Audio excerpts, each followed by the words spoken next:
नमस्कार। मधेसवाणी कार्यक्रममा आज हामीसँग हुनुहुन्छ त्रिभुवन विश्वविद्यालयका राजनीति शास्त्र तथा मातृभूमिका लागि नेपालीका विदेश विभाग प्रमुख दीपक गजुरेल सर्वप्रथम उहाँले कार्यक्रममा स्वागत छ यहाँलाई कार्यक्रममा। धन्यवाद।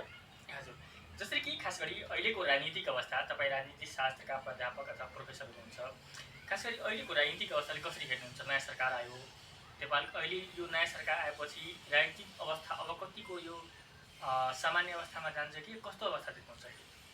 यसलाई चाहिँ मैले सामान्य असामान्य भन्दा पनि स्वाभाविक रूपमा लिएको छु भाइ।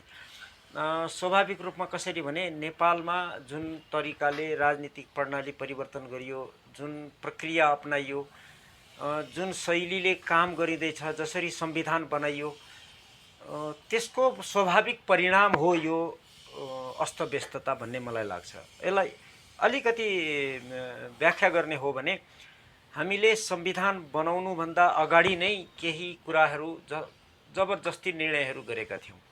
जस्तै नेपाललाई गणतन्त्र घोषणा गरेको हामीले संविधान सभाभन्दा पहिले नै निर्णय गरिसकेका थियौँ। त्यहाँ कुनै जनताको मतको कुनै स्थान रहेन। त्यसपछि हामीले संविधान बनायौँ, दुईचोटि संविधान सभाको चुनाव गऱ्यौँ, संविधान बनायौँ। संविधानमा यति धेरै तपाईको एकअर्कासँग बाझिने व्यवस्थाहरू गरिएको छ, त संविधान स्मुथली कार्यान्वयन हुने स्थिति हुँदैन। त्यस्तो अवस्थामा त्यो संविधानलाई त विश्वको उत्कृष्ट संविधान भनियो हो।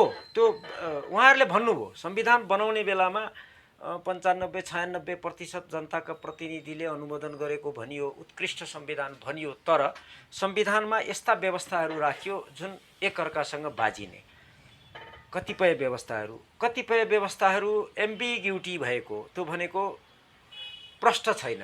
यसको अर्थ के हो?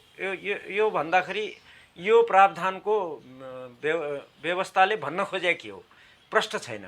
त्यस्ता थुप्रै ठाउँमा त्यो संविधान भरि छ। त्यसैको परिणाम के भयो? देशमा संविधान को कार्यान्वयन गर्ने क्रममा सेपरेसन अफ पावरलाई असर पर्यो।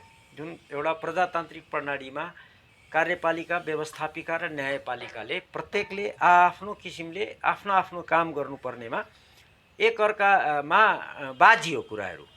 त्यसैको परिणामस्वरूप अहिले राजनीतिक उथलपुथल पनि कसरी भयो भने संविधानको कारणले। संविधानमा एक थोक लेख्या छ, प्रधानमन्त्रीले प्रतिनिधि सभा विघटन गर्नुहुन्छ, सर्वोच्च अदालतले त्यो गलत हो भनिदिन्छ, फेरि गर्नुहुन्छ, फेरि गलत हो भनिदिन्छ। यो स्थिति किन आयो त भन्दा दोष सर्वोच्च अदालतलाई मैले देख्दिनँ। सर्वोच्च अदालतले संविधानको शब्द र त्यसको आशयको आधारमा निर्णय गर्ने हो, केही नजिरहरू पनि हेरेर। त त्यो अवस्था किन आयो त भन्दा हामीले संविधानमा यस्तो अमूर्त कुराहरू लेख्यौँ जसको व्याख्या जसरी पनि गर्न पाइयो, जसलाई जे मन लाग्यो त्यो गरिदिन सक्ने स्थिति हामीले संविधानले त्यो व्यवस्था राख्यौँ। त्यसले गर्दा के भयो? संविधानको कारणले तपाईलाई यो राजनीतिक सङ्कट एक प्रकारको आयो। यो एउटा पाटो। दोस्रो पाटो, हामीले राजनीतिक इमान्दारी देखाएका छैनौँ। राजनीतिक व्यवस्था त परिवर्तन गऱ्यौँ हैन, धर्मनिरपेक्षता ल्यायौँ, सङ्घीयतामा गयौँ, गणतन्त्र ल्यायौँ, हामी प्रजातन्त्र भन्यौँ, आजकल लोकतन्त्र भन्छौँ। त्यो त गऱ्यौँ, तर हाम्रो चरित्र त्यस्तो भएन। कसरी त भन्दा हेर्नुहोस्, 2/3 बहुमत, झन्डै केही सङ्ख्यामा नपुगेको तर झन्डै 2/3 बहुमत संसदमा भएको दलले देश चलाउन सकेन पूर्णकाल। त्यो उहाँहरूले भन्ने बेलामा पार्टीभित्रको एकले अर्कालाई दोष लाउनुहुन्छ, त्यो उहाँहरूको कुरा हो। तर एउटा आम नागरिकको हिसाबले हामीले हेर्दा त राजनीतिक दलले 2/3 बहुमत लिएर पनि देशमा स्थिरता दिन सक्दैन, देशलाई राम्रोसँग चलाउन सक्दैन भन्ने प्रमाणित भयो। र संविधानमा यस्ता व्यवस्था राखियो जसले गर्दा कन्फ्लिक्ट गर्यो। प्रतिनिधि सभा बिचमा विघटन हुन नपाउने खालको व्यवस्था गरेको हो हामीले भनेर अहिले तर्क गरिँदैछ। तर बहुमत नहुने, भए पनि नचलाउन सक्ने भनेको राजनीतिक इमान्दारी त एउटा देखिएन। राजनीतिक इमान्दारी त 2-3वटा तरिकाले हेर्नुपर्छ। एउटा त संविधान र प्रजातान्त्रिक मूल्य र मान्यताको कार्यान्वयनको हिसाबले हेर्नुभयो भने त्यहाँ हामीले राजनीतिक चरित्र देखाएनौँ, प्रजातान्त्रिक चरित्र हामीले देखाएनौँ। मैले अघि नै भने देश बहुमत 2/3 हुँदा पनि चलाउन नसकेपछि यो कुन अवस्थामा चलाउने हो त? एउटा पाटो त्यो। दोस्रो, यो पार्टी छोडेर त्यो पार्टी, त्यो पार्टीबाट छोडेर त्यो पार्टीमा जाने जुन चरित्र छ राजनीतिक दलमा सांसदहरूको अथवा विभिन्न राजनीतिक नेताहरूको, त्यो खरिद बिक्रीका आरोप लाग्छ। म पुष्टि गर्न सक्दिनँ, आरोप लागेको छ, बाहिर मिडियामा आएको छ, एकले अर्कालाई खरिद गर्ने के गर्ने भनेर। अब त्यो बाहिर आरोप लागेको छ सार्वजनिक रूपमा, त्यसलाई मैले पुष्टि गर्न सक्दिनँ, तर स्थिति त्यस्तो देखिएको छ। पुष्टि हुने नहुने त अर्को पाटो भने राजनीतिक चरित्र त्यहाँ भएन। तेस्रो कुरा, लेजिटिमेसी भनेको वैधानिकतालाई पालना गरिएन। वैधानिकता भनेको चाहिँ के भने, जब आम नागरिकको हित गर्छु म, त्यो हितको लागि म यो कार्यक्रम गर्छु भनेर चुनावी घोषणापत्रमा लेखेर राजनीतिक दलहरूले चुनावमा गएर त्यसको आधारमा जनताले भोट दिएर बहुमत ल्याएर सरकार बनाएपछि त्यो अनुसारको काम गर्नुपर्ने, त्यो गरिएन। त पर्फर्मेन्स लेजिटिमेसी बिग्रियो। जे गर्छु भनेर उहाँहरूले वचन गर्नुभएको थियो, मैले एउटा दल र एउटा नेताको कुरा गरिरहेको छैन, सबैको जो सत्तामा पुग्नु भएको छ हिजो अथवा अहिले अथवा अस्ति, ती सबैले जे गर्छु भनेर प्रतिबद्धता व्यक्त गर्नुभएको थियो लिखित रूपमा, औपचारिक रूपमा, ती पुरा गर्नुभएको छैन। नगरेपछि मान्छेमा निराशा हुन्छ। हेर्नुहोस्, निराशा भएपछि मान्छेले उस्तै त रहेछ नि, सबै गुरु के अरे जोगी कानै चिरिएका भने जस्तो। त मानिस आम नागरिकले हेर्दा विश्वसनीयता गुमाउनु उहाँहरूले। राजनीतिक इमान्दारी रहेन, संविधानको पालना राम्रोसँग गर्नुहुन्न। हेर्नुहोस्, यसलाई मैले चाहिँ क्लेप्टोक्रेसी भन्ने गरेको छु। जब कानुन र संविधानमा एक थोक लेखिया छ, त्यसको जथाभावी व्याख्या गरेर जे पाए त्यही गरिदिने। अहिले भर्खरै देखियो प्रतिनिधि सभा 2-2 चोटि विघटन, अदालतले पुनर्स्थापना गरिदिने स्थिति भनेको संविधानलाई बलजफ्ती मिचेर जाने प्रवृत्ति देखियो। हजुर, तर जसरी कि जुन किसिमका तपाईँले व्यतिथिहरू भन्दै हुनुहुन्छ, खास गरी यो व्यवस्थाको दोषी हो कि नेतृत्वकर्ताहरूले राम्ररी सञ्चालन गर्न सकेन, कि व्यवस्था नै अब यो असफलतातिर गयो भने किन पनि यस्तो व्यवस्था आफैमा दोषी हुँदैन मैले देख्दा कहिले पनि।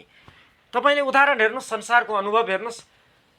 अमेरिकाको लिनुहोस्, एउटा 250 वर्ष हुन आँट्यो, त्यो एउटै संविधान अहिलेसम्म चल्दैछ। 27 चोटि संशोधन भयो, तर आधारभूत संरचना जस्ताको तस्तै छ। भारतमा हेर्नुहोस्, 1950 मा बनाएको संविधान आजसम्म चल्दैछ, बहुदलीय प्रतिस्पर्धा छ त्यहाँ। चीनमा हेर्नुहोस्, एकदलीय शासन प्रणाली छ, डिक्टेटरसिप अफ प्रोलेटेरिएट भन्नुहुन्छ उहाँहरू, सर्वहारा वर्गको अधिनायक तन्त्र, जसलाई पश्चिमा संसारले त्यसलाई प्रजातन्त्र मान्दैन। तर त्यही प्रणाली अन्तर्गत चीनले विकासको हिसाबले, विकास भनेको आम नागरिकको बृहत्तर हित, बहुसङ्ख्यक जनताको हित गरेको दृष्टिकोणले हेर्नुभयो भने चीन त सफल भएको छ त। भनेको त्यो व्यवस्था त्यहाँ राम्रो भयो। तपाईँ साउदी अरेबियामा जानुस्, आजसम्म न त्यहाँ प्रजातन्त्र छ न के छ, राम्रो गरेको छ। नेपालमै तपाईँको 30 वर्ष चलेको पञ्चायती व्यवस्था आज धेरै मान्छेले स्मरण गर्न थालेका छन्। जति नेपालमा नागरिकको हित भएको थियो, बोल्न पाइँदैन थियो, विरोध गर्न पाइँदैन थियो, त्यो अर्को पाटो हो। तर नागरिकको हित, विकासको संरचनाहरूको हिसाबले हेर्नु हो भने यो गएको 30 वर्षभन्दा पञ्चायतकालले धेरै गरेको थियो। मैले उदाहरण यिनीहरू किन दिन खोजेको भने, व्यवस्था आफैमा गलत हुँदैन, त्यसको सञ्चालन सही ढङ्गले गर्नुपर्छ। एउटा तपाईँलाई एउटा उपमाको रूपमा बताइदिउँ। म राजनीति शास्त्र पढाउने मान्छे, मलाई लगेर टाउको अपरेसन गर्ने अपरेसन थिएटरमा पसाइदिनु भयो भने के हुन्छ? मान्छे मर्छ नि, मैले अपरेसन गरेँ भने। ठ्याक्कै त्यस्तै। तर त्यो अपरेसन गर्नु त गलत होइन, त्यो जान्नेले गर्नुपर्छ। भनेको व्यवस्था भनेको औजार मात्रै हो, टुल, एउटा मिन्स हो, एउटा लक्ष्यमा पुग्ने। लक्ष्य के हो त भन्दा बृहत्तर तपाईँको बहुसङ्ख्यक जनताको बृहत्तर हित गर्नु राज्यको लक्ष्य। समृद्धि भन्नुहोस्, नाम जेसुकै दिनुहोस्, बहुसङ्ख्यक नागरिकको बृहत्तर हित, त्यो भनेको सुख समृद्धि र विकास मात्र होइन, प्रतिष्ठा पनि हो। अन्तर्राष्ट्रिय क्षेत्रमा प्रतिष्ठा हाम्रो कति बढ्यो वा घट्यो, त्यो सबै मूल्याङ्कन गरेर हेर्ने हो भने हामीले यो व्यवस्था अन्तर्गत राम्रोसँग गरेनौँ। यसको मतलब व्यवस्था गलत होइन। मैले अघि नै उदाहरण पञ्चायती व्यवस्थाको दिएको थिएँ। राणा शासनलाई पनि हेर्नुभयो भने त्यो प्रजातन्त्र थिएन, तर नेपालको प्रतिष्ठा त राम्रो गरेको थियो, इतिहास पढ्नेलाई थाहा छ। भने व्यवस्था आफैमा गलत हुँदैन, व्यवस्थाको कार्यान्वयन कसले गर्छ, कुन नियतले गर्छ, त्यसमा भर पर्छ। त्यसैले यदि व्यवस्थाको कार्यान्वयन गर्ने पात्रहरू, व्यक्ति अथवा राजनीतिक दल, संस्था, निकाय, सङ्गठन जो छ, तिनीहरूको नियत गलत भयो भने व्यवस्था पनि तपाईँको असफल हुन्छ। अहिले व्यवस्था कतिको सफल हुने गएको छ कि असफल हुने गएको छ? यो व्यवस्था त सफल भएको देखिरहेको छैन मैले। म राजनीतिशास्त्रको विद्यार्थी, अध्ययनकर्ताको हिसाबले म प्रजातन्त्रलाई पर्फर्मेन्सको आधारमा हेर्छु। तपाईँको कार्य सम्पादन कस्तो गर्यो त्यसले, कुनै पनि व्यवस्था वा व्यवस्थामा बसेको निकाय वा व्यक्ति वा संस्थाले नागरिकको हित गर्छु भनेको थियो, त्यो गर्यो कि गरेन, गर्यो भने कुन स्तरमा गर्यो, जति भनेको थियो पुरै गर्यो कि एउटै गरेन कि बिचको आधीउधी गर्यो कि किन गरेन वा किन गर्यो, यसको आधारमा मैले मूल्याङ्कन गर्दा म अहिले के देखिरहेको छु भने नेपालको अहिलेको व्यवस्था गलत नभए तापनि व्यवस्थाको कार्यान्वयन, मैले अघि नै भने अपरेसन थिएटरमा मलाई पठाइदियो भने के हुन्छ, उदाहरण दिएँ, त्यही गरिरहनु भएको छ उहाँहरूले। भविष्य देख्दिनँ। कसरी म बताइदिन्छु। नेपालको राजनीतिक प्रणालीमा एउटा प्रवृत्ति देखिया छ सुरुदेखि, 2007 सालदेखि एउटा प्रवृत्ति के देखिया छ भने सत्तामा जो छ त्यसको विरुद्ध पहिले अविश्वास सिर्जना गर्ने अथवा हुने। त्यो सत्तामा बस्नेले आफै गर्छ, उसको व्यवहारले हुन्छ, उसको काम गराइले हुन्छ, वा विपक्षले वा अर्को शक्तिले त्यसको विरुद्धमा अविश्वास सिर्जना गर्छ। त्यो अविश्वास बढ्दै गरेर एउटा बिन्दुमा पुगेपछि अविश्वास घृणामा परिणत हुन्छ।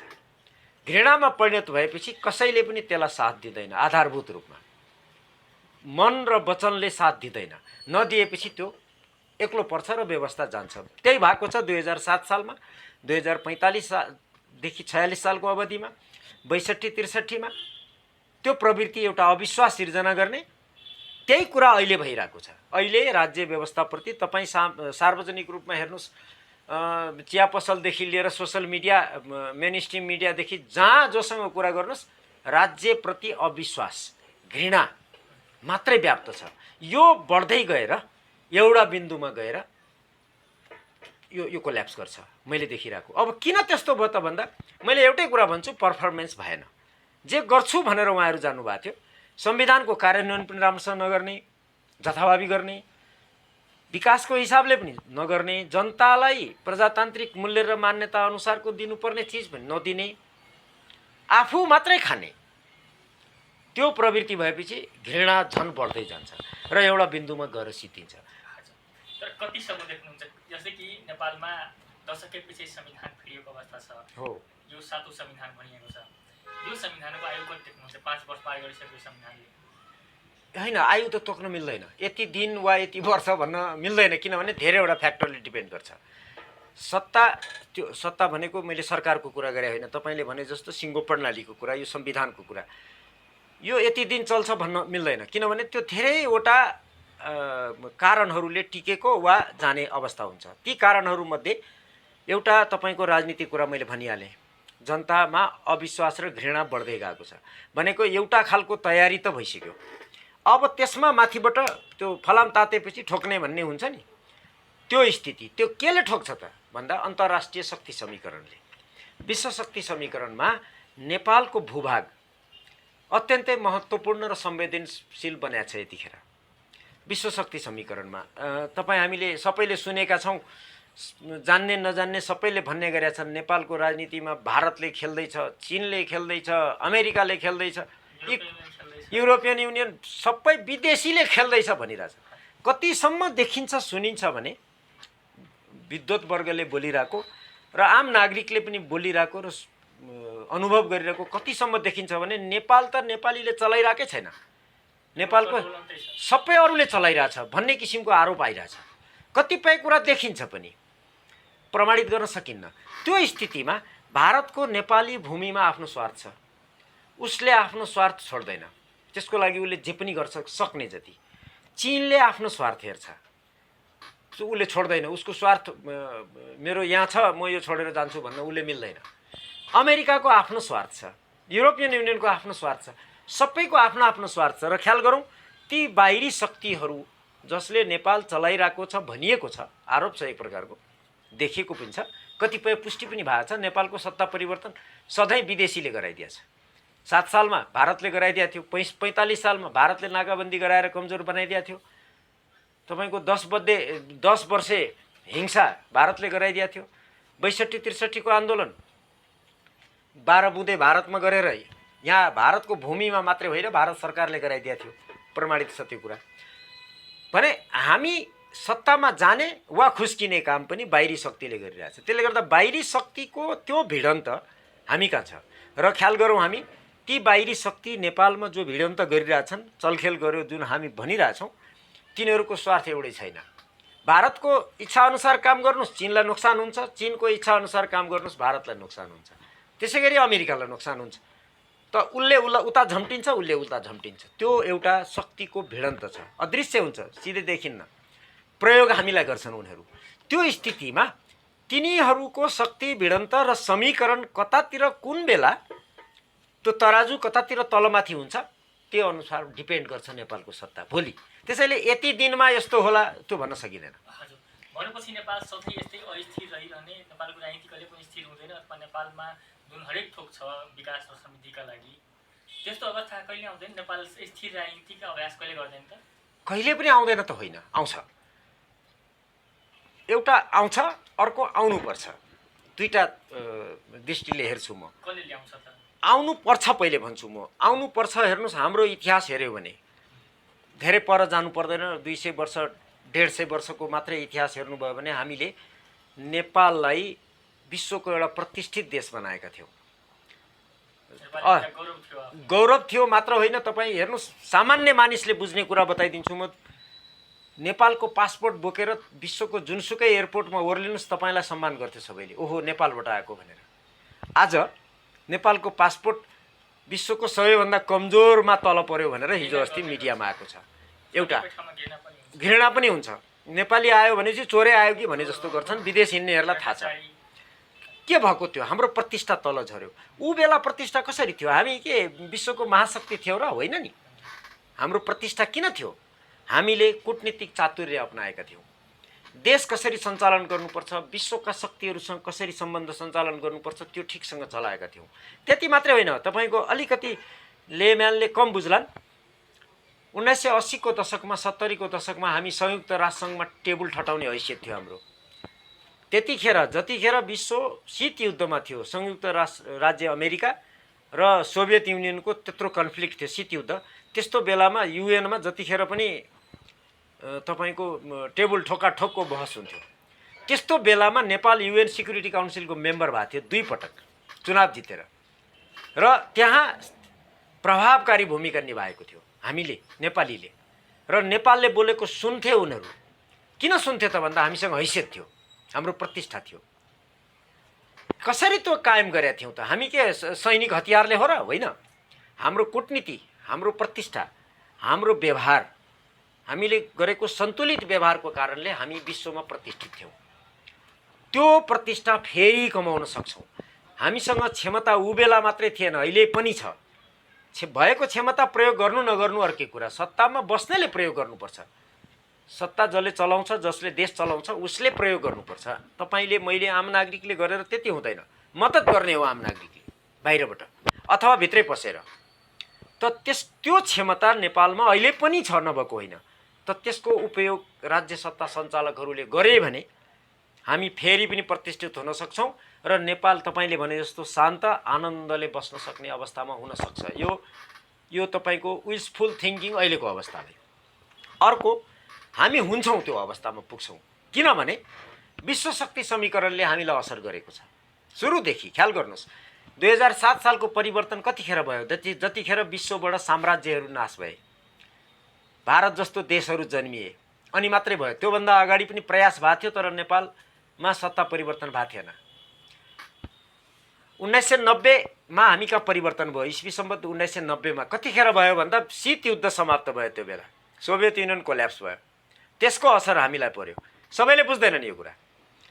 होइन। त्यसपछि तपाईँको 2001मा जुन अमेरिकामा घटना भयो, जसलाई हामी 9/11 भनेर चिन्छौँ, त्यो घटनापछि नेपालमा परिवर्तनको प्रक्रिया सुरु भयो र इराकको घटना जब एउटा क्लाइमेक्समा पुग्यो 2003मा, त्यसपछि हामी कहाँ स्वाट्टै परिवर्तन आयो। भनेको विश्व शक्ति समीकरण र हाम्रो क्षेत्रीय शक्ति समीकरणमा आएको परिवर्तनसँगै हामी कहाँ राजनीतिक परिवर्तन आउने गरेको छ। त भोलिका दिन, भोलि भनेको 7 दिन अथवा 10 दिनको कुरा मैले गरे होइन, केही वर्ष यो अवस्था चल्दै गर्दा एउटा बिन्दुमा पुगेर हामी स्थिरतामा जान्छौँ।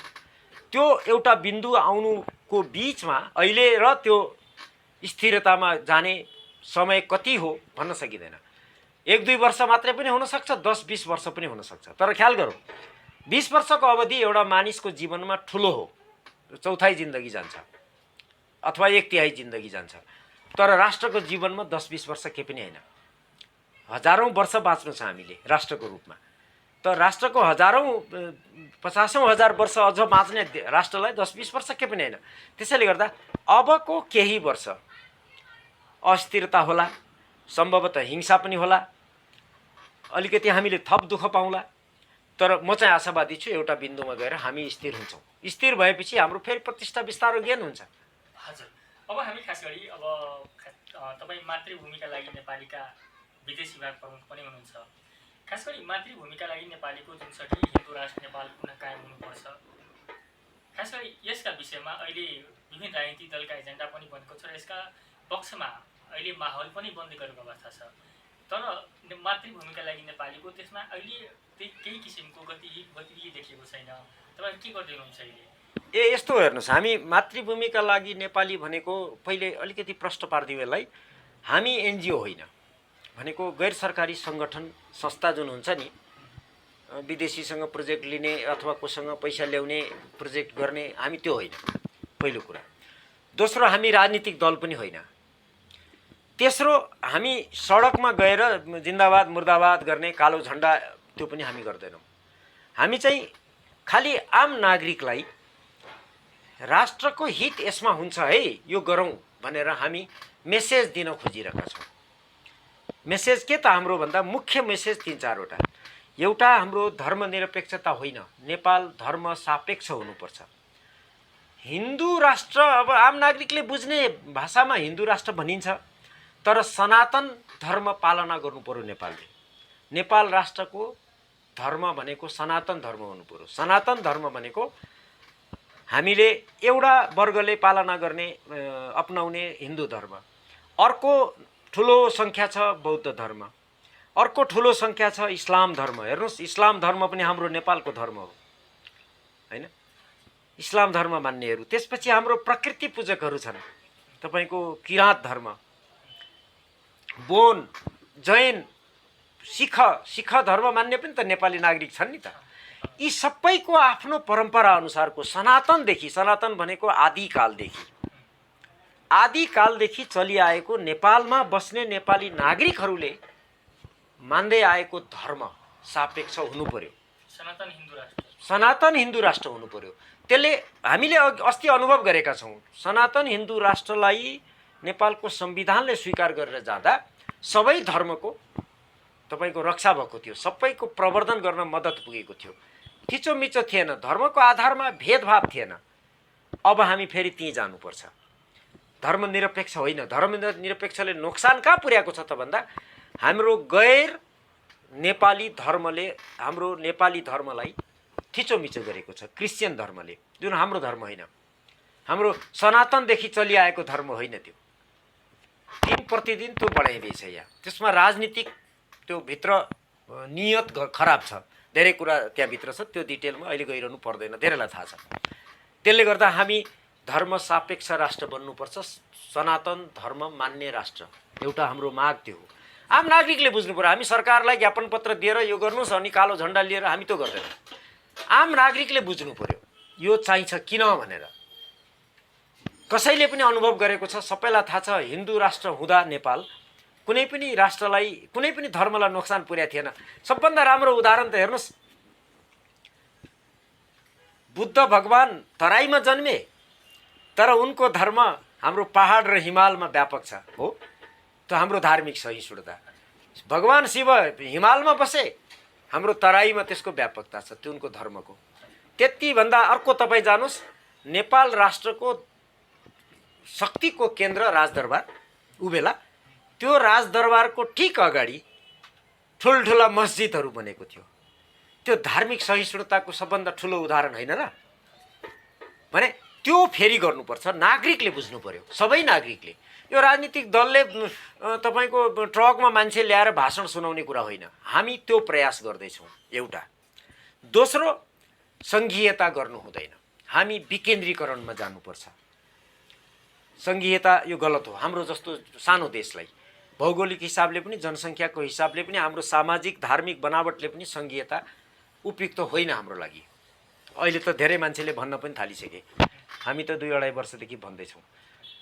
यो नगरेर हामी स्थानीय निकायहरूलाई बलियो बनाउने, उनीहरूलाई काम गर्नलाई वातावरण बनाउने, केन्द्रले निश्चित काम गर्ने जुन पहिले थियो, अझ प्रभावकारी विकेन्द्रीकरणमा जानुपर्छ एउटा।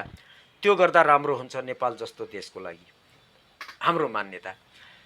त्यसपछि तपाईँको तेस्रो कुरामा हामीले गरेको चाहेको सबै नागरिकलाई बुझाउन खोजेको, सबैले बुझ्न सकेसम्म महत्त्वपूर्ण कुरा के भने, गएको 40-50 वर्ष, 60 वर्ष अथवा 70 वर्षदेखि यता सत्तामा जो बसे, पदमा बसे, जहाँ बसे, अथवा सत्ताको नजिक बसे, व्यापार गरे, सत्तामा गएनन् व्यापार गरे, जे गरे, सार्वजनिक जीवनमा जति मान्छे 50, 60, 70 वर्षले सत्तामा गए, ती सबैको सम्पत्ति छानबिन गर्ने। अहिलेको जस्तो तरिकाले होइन, आफ्ना मान्छेलाई छोडिदिने, अर्कालाई लगेर थुन्ने, त्यस्तो होइन। सार्वजनिक पदमा बसेका र तिनका वरिपरिका सबै छानबिन गरेर, जस्तै उदाहरणको लागि म पदमा बसेँ, मैले गलत तरिकाले कमाएँ अनि मेरो साला साली भान्जा भान्जीको नाममा राखेँ भने त्यो पनि समात्नु पर्यो भन्न खोजे। त्यो मैले लुकाएर राखेको मान्छे यदि सार्वजनिक पदमा छैन भने पनि खोज्न सक्नु पर्यो। गलत तरिकाले आम नागरिकले पनि कमाउनु पाउँदैन। तपाईँ किसानी गरेर, खेती किसानी गरेर बस्नुहुन्छ, व्यापार गरेर पसल चलाएर बस्नुहुन्छ भने पनि गलत तरिकाले सम्पत्ति आर्जन गरेको यदि छ भने छानबिन गर्नु पर्यो। सबै छानबिन गर्ने। यदि कसैको आय स्रोत वैधानिक देखिएन भने ती सबैलाई कारवाही गरेर जम्मै राष्ट्रियकरण गर्ने उद्देश्य हाम्रो त्यो। यसको लागि मूल उद्देश्य हाम्रो त्यो। त्यसपछि नागरिक जब सबैजना जाग्छन् भनेको झन्डा लिएर खुकुरी लिएर आउँछन्, मैले भन्न खोजेँ सबै मान्छे जागरुक हुनु पर्यो, बुझ्नु पर्यो नेपालको लागि के हो। अहिले हेर्नुहोस् कति भेदभाव छ, जातको आधारमा, धर्मको आधारमा, एउटालाई दलित भनिदिया छ, एउटालाई के भनिदिया छ, विभाजन नागरिक बीच, त मधिसे म पहाडे भनिदिया छ, एकअर्कामा भेदभाव पारिदिया छ, तपाईँलाई एकअर्कामा शत्रुता सिर्जना गरिदिया छ। यो स्थितिको अन्त्य गर्नु पर्यो। त्यसको लागि हामीले त्यो अवस्थामा जानु पर्यो। हामी सनातन मामलामा र गलत गरेर कमाएका सबै मान्छेको छानबिन गरेर राष्ट्रियकरण गर्ने हाम्रो उद्देश्य थियो। त्यो तपाईँले केही गर्नु भएको छैन, अहिले गतिविधि छैन जुन भन्नुभयो नि, अब त्यसमा आउँछु। मैले अघि नै भने हामी सडकमा नारा लगाएर जुलुस लिएर जाने हाम्रो उद्देश्य होइन। एक अर्को, हामी कहीँबाट पैसा ल्याएर काम गर्ने होइन। हेर्नुहोस्, अर्कासँग पैसा लियो भने उसको एजेन्डामा काम गर्नुपर्छ। अहिले जुन छन् तिनीहरू पैसा अन्तबाट चलेको छ होइन भने, यदि चलेको छैन, कि त बाहिरबाट आएको छ कि नेपालभित्रबाट आएको छ, कि नेपाली नागरिकको कर तिरेको र नेपाली नागरिकलाई विदेशीले सहयोग गरेको पैसा खाएर सिद्ध्याएका छन् भन्ने कुरा प्रमाणित गरिदिन्छु नि म त। जिन्दगीभर राजनीति गरेको, आम्दानीको स्रोत कुनै पनि केही नभएको, आय आर्जनको काम कहिले पनि नगरेका नेताहरू आज अरबपति छन्। कहाँबाट भए त्यो सम्पत्ति? उनको नाममा छ कि छैन अर्को कुरा हो। अरबपति मान्छे देखिरहेको छु मैले, मेरा साथीभाइ देखिरहेको छु, तिनका बाउ पुर्खादेखि मैले चिनेका मान्छे, मेरै साथीभाइ, मैले स्कुल कलेज र विश्वविद्यालय पढ्दा र पछि पनि मैले चिनेका साथीभाइहरू हिजो अस्तिसम्म सामान्य जीवन बाँच्थे, मध्यवर्गीय मानिस थिए, आज अरबपति भएछन्। कहाँबाट कमाए भनेको गलत तरिकाले कमाए उसै देखिन्छ। अब कागजले प्रमाणित हुन्छ कि हुँदैन त्यो राज्यको काम हो, र हामीले राखेको लक्ष्य त्यो हो। त्यो खोज्नु पर्यो, कागजले मात्रै होइन, वैधानिक रूपमा पुष्टि हुनु पर्यो, नागरिकले पत्याउनु पर्यो। र यो सबै कुरा आम नागरिकले बढीभन्दा बढी मानिसले बुझुन्, हामी त्यो कोसिस गर्दैछौँ। त्यसको लागि के गर्ने त भन्दा हामी विभिन्न माध्यमबाट प्रयोग गर्दैछौँ। जस्तै मिडियाबाट, जस्तै तपाईँले अहिले सोध्नुभयो, तपाईँले भने सोधेपछि मैले जवाब दिएँ, केही कुरा भने यसबाट केही मानिसले सुन्नुहुन्छ, आम नागरिकले, त्यसबाट ए यो हो कि भनेर उहाँले यदि पत्याइदिनु भयो भने उहाँले अर्कालाई भन्नुहुन्छ, समय लाग्छ। हामी बिस्तारो आजको भोलि राजनीति गरेर पैसा कमाउने हिँडेको होइन। त्यसैले हामी अहिले कसरी काम गर्छौँ त भन्दा बेला बेलामा मिटिङ बस्छौँ र आफ्नो आफ्नो खल्तीको पैसा झिकेर चिया खाजा खान्छौँ। हेर्नुहोस्, कुनै फन्ड छैन हामीसँग, आफू आफू पैसा उठाएर काम गर्छौँ केही गर्नु पर्यो भने। हाम्रो उद्देश्य चाहिँ यी यस्तै अवसरहरू हो। यस्तो छ, नागरिकलाई हामी कोसिस गर्छौँ, तपाईँलाई भाषण सुनाउँछौँ, यहाँ आउनुहोस्, यहाँ आज 1000 रुपियाँ पाइन्छ, बस चढेर जान पाइन्छ, यस्तो काम हामीले गर्ने होइन। त्यो त सबैले गरिरहेछन्। हामीले चाहिँ एउटा आमूल परिवर्तन, आम नागरिक सचेत हुनु पर्यो, कोसिस त्यो गर्दैछौँ। त्यसैले केही गरिरहेको छैन भने जस्तो देखिएको त्यस कारणले हो। हजुर, अब अन्त्यतिर छौँ हामी। खास गरी तपाईँहरूको त हिडन एजेन्डा राजा पनि राजसन्ता पनि हो भने पनि सुनिन्छ कतिपय कुराहरू। बाहिरबाट हेर्दा तपाईँले भन्न सक्नुहुन्छ हामी राजा चाहिन्छ पनि भनिरहेको छैनौँ, राजा नभएर गणतन्त्र भए पनि हुन्छ भनिरहेको छैनौँ। हामी त्यसमा निरपेक्ष छौँ। हाम्रो उद्देश्य राष्ट्र हो र आम नागरिक हो। मातृभूमिका लागि नेपालीले गर्ने राखेको लक्ष्य भनेको चाहिँ आम नागरिकको दीर्घकालीन हित र नेपाल राष्ट्रको प्रतिष्ठा। त्यसको लागि भोलि हामीले भने जस्तो कुरा आम नागरिकले बुझिदिनु भयो, बहुसङ्ख्यक नागरिकले भने त्यतिखेर ती जनताले के गर्छ उनीहरूले गर्ने डिसिजन हो। कतिसम्म भने तपाईँलाई म बताइदिउँ, हामी जो अहिले एउटा सङ्गठन जस्तो बनाएका छौँ, मैले अघि नै भने हामी एनजिओ पनि होइन, पार्टी पनि होइन, त त्यो सङ्गठनमा हामी 2 वर्ष 3 वर्ष एक ठाउँमा बस्छौँ, एउटा पदमा एकजना, त्यसपछि दोहोऱ्याएर एकपटकसम्म, त्यसपछि हामी जाँदैनौँ। त्यहाँ नयाँ मान्छे आउँछ, नयाँ मान्छे जाने हो। हामी त्यो बाँचुन्जेल त्यही पदमा बसेर गर्ने होइन। एउटा भोलि आवश्यकता पर्यो आम नागरिकले, ल तिमीहरू सत्तामा जाऊ, बहुसङ्ख्यक तपाईँको 50 लाख मान्छेले नागरिकले ल हामी यो एजेन्डामा छौँ भनेर आफै आउनु पर्यो सडकमा, अथवा जे गर्नुपर्छ त्यसैले डिसाइड गर्ने हो। राजालाई ल्याएर गद्दीमा राख्छन् वा हामीलाई राष्ट्रपति नै ठिक छ भन्छन्, त्यतिखेरको डिसिजन उनीहरूले गर्ने हो। हामीले सुरु मात्रै गरेको हो, हामीले नै यसलाई लक्ष्यमा पुर्याउँछौँ, हाम्रो लक्ष्य नै होइन। अलि दिनपछि हामी छोडिदिन्छौँ, नयाँ आउँछ, नयाँ पुस्ताले गर्दै जान्छ। एउटा अभियान हो, हामीले अभियान सुरु मात्रै गरेको, नेपाल राष्ट्रको हित यसमा हुन्छ भनेर, त्यसमा कन्भिन्स भएर लाखौँ लाख मान्छेले आओस् न, त्यसपछि सङ्गठन बनाउँछन् बनाउन्, पार्टी बनाउँछन् बनाउन्, आन्दोलन गर्छन् गरून्, जे गर्नु छ यही सङ्गठनभित्र बसेर अरू मान्छेले गर्ने हो। हामीले अहिले केही पनि डिसाइड गरेका छैनौँ राजाको बारेमा। हस् त, हाम्रो कार्यक्रमलाई समय दिनुभएकोमा धेरै धन्यवाद। धन्यवाद भाइ। मधेसवाणी कार्यक्रममा आज हामीसँग हुनुहुन्थ्यो त्रिभुवन विश्वविद्यालयका राजनीतिक शास्त्र तथा मातृभूमिका लागि नेपालीका विदेश विभाग प्रमुख दीपक गजुरेल।